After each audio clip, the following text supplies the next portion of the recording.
Hello folks, I'd like to share my thoughts on accessories you might want to consider having for your generator during an extended blackout. First, you need to have a generator. I have a small portable Honda generator here for demonstration purposes, and this is the one that I would use during an extended blackout or if I had to leave my home. Hopefully you also have a transfer switch to connect your generator to your house wiring.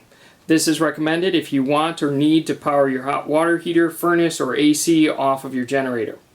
This is still a future project for me, but when I get there, I will share how to wire one up. If you do not have a transfer switch, you'll need several quality extension cords and power strips, as you can see in the bottom left of the picture. The other item you should have for your generator is an MWatt appliance tester or a circuit load tester. That's the little blue thing connected to the black cord. You use this to establish the draw of each appliance, device, or breaker to ensure that you do not overdraw your generator. Along with the tester, you need to know your generator run times at full and half load and how much gas this consumes. This will help you develop a power rationing plan. In my case, my generator can power a refrigerator, laptop, TV, and a couple of lights as well as a microwave. I plan to run this generator 6 hours a day, and with this load it will consume about 1.6 gallons of gas. Unfortunately, it has a 1.1 gallon tank, and I will get to that a little bit later. Also, why am I showing such a small generator? I could have shown a larger generator that consumes about 7 gallons of gas a day, but that would equate to 50 gallons a week and 220 gallons a month. I just don't think that running a large generator for an extended period of time is feasible. Short term is fine, but long term, I don't think you'll be able to find that much fuel, and if you do, I don't think you'll be able to afford it. Now back to the items. You need to have oil for your generator as well as gas in order to keep it running well. Keep track and change the oil at the appropriate times. Obviously, you need the gas, as I mentioned earlier. This presents an issue as gas is flammable and gas fumes can explode. And cities often have ordinances on how much you can store, where, and how. So if you choose to store gas in advance, please do it safely. And remember to add a stabilizer to the gas as well. That's the small little red bottle. Even if you choose not to store the gas, you'll need to get gas cans to get gas from where you purchase it to your generator. Here I am showing a couple 5-gallon cans.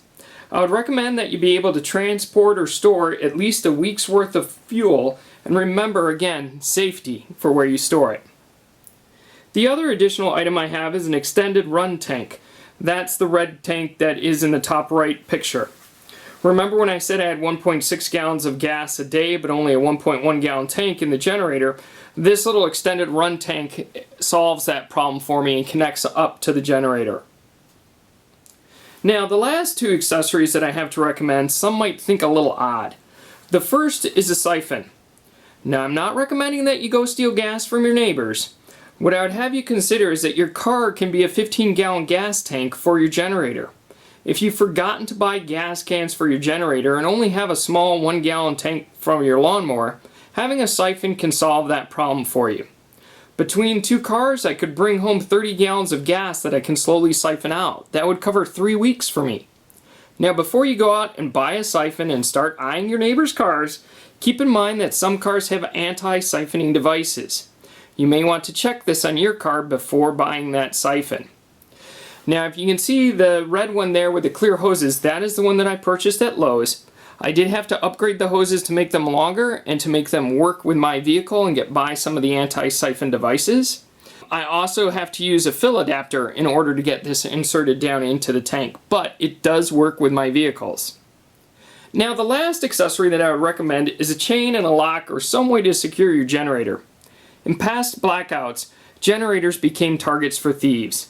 Generators are noisy and smelly, and it's going to be obvious who has one and who doesn't. You may need to protect your generator, so plan accordingly.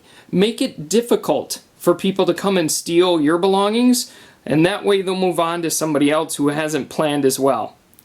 Now I'm a strong advocate for planning in advance, and these are some of the items that I would recommend you have for your generator in an extended blackout situation.